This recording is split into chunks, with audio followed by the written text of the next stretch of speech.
linking border and Ukraine? It was hard for me to see what Leader McConnell was suggesting.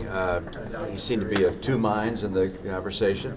But reading the reports this morning and the fact that he hasn't corrected them suggests that he is inclined to listen to what former President Trump wants. And former President Trump has indicated to senators that he does not want us to solve the problem at the border. He wants to lay the blame for the border at Biden. And the idea that someone running for president would say, please hurt the country so I can blame my opponent and help my politics is a shocking development. Do you think this is what he wants?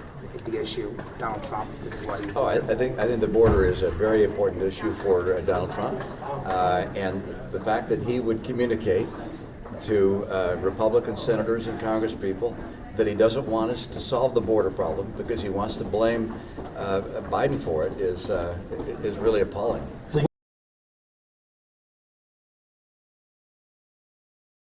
But the reality is that we have a crisis at the border. The American people are suffering as a result of what's happening at the border, and someone running for president ought to try and get the problem solved, as opposed to saying, "Hey, save that problem. Don't solve it. Let me take credit for solving it later."